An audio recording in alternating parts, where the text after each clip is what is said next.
Luke 8:16-56. No one, when he has lit a lamp, covers it with a vessel or puts it under a bed, but sets it on a lampstand, that those who enter may see the light. For nothing is secret that will not be revealed, nor anything hidden that will not be known and come to light. Therefore, take heed how you hear.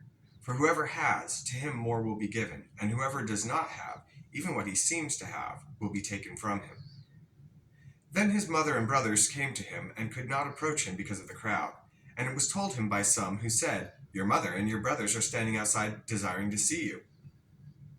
But he answered and said to them, "My mother and my brothers are these who hear the word of God and do it." Now it happened on a certain day that he got into a boat with his disciples, and he said to them, "Let us cross over to the other side of the lake." And they launched out. But as they sailed, he fell asleep, and a windstorm came down on the lake, and they were filled with water and were in jeopardy. And they came to him and awoke him, saying, "Master, Master, we are perishing." Then he arose and rebuked the wind and the raging of the water, and they ceased, and there was a calm. But he said to them, "Where is your faith?" And they were afraid and marveled, saying to one another, "Who can this be? For he commands even the winds and the water, and they obey him." Then they sailed to the country of the Gadarenes, which is opposite Galilee. And when he stepped out on the land, there met him a certain man from the city who had demons for a long time. And he wore no clothes, nor did he live in a house, but in the tombs.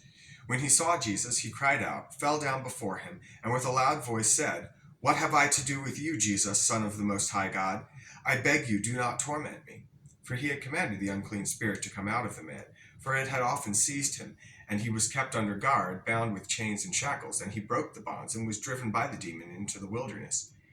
Jesus asked him, saying, "What is your name?" And he said, "Legion," because many demons had entered him. And they begged him that he would not command them to go out into the abyss. Now a herd of many swine was feeding there on the mountain.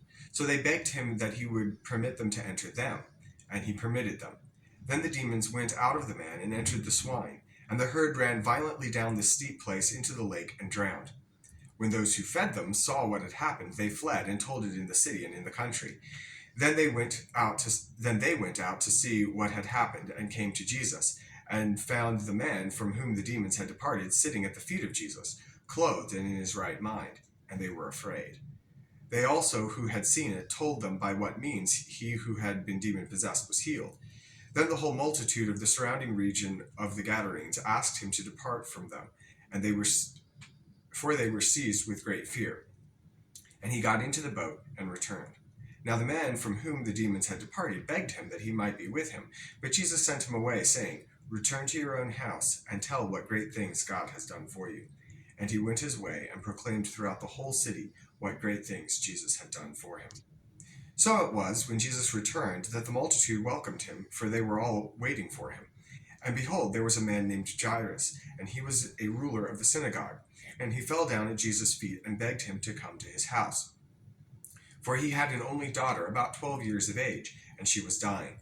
But as he went, the multitudes thronged him. Now a woman having a flow of blood for 12 years, who had spent all her livelihood on physicians, and could not be healed by any, came from behind and touched the border of his garment, and immediately her flow of blood stopped. And Jesus said, "Who touched me?" When all denied it, Peter and those with him said, "Master, the multitudes throng and press you, and you say, 'Who touched me?'" But Jesus said, "Somebody touched me, for I perceived power going out from me." Now when the woman saw that she was not hidden, she came trembling, and falling down before him, she declared to him in the presence of all the people the reason she had touched him, and how she was healed immediately. And he said to her, "Daughter, be of good cheer. Your faith has made you well. Go in peace." While he was still speaking, someone came from the ruler of the synagogue's house, saying to him, "Your daughter is dead. Do not trouble the teacher." But when Jesus heard it, he answered him, saying, "Do not be afraid. Only believe, and she will be made well." When he came into the house, he permitted no one to go in except Peter, James, and John, and the father and mother of the girl. Now all wept and mourned for her, but he said, "Do not weep. She is not dead, but sleeping." And they ridiculed him, knowing that she was dead. But he put them all outside, took her by the hand, and called, saying, "Little girl, arise." Then her spirit returned, and she arose immediately. and he commanded that she be given something to eat. And her parents were astonished, but he charged them to tell no one what had happened.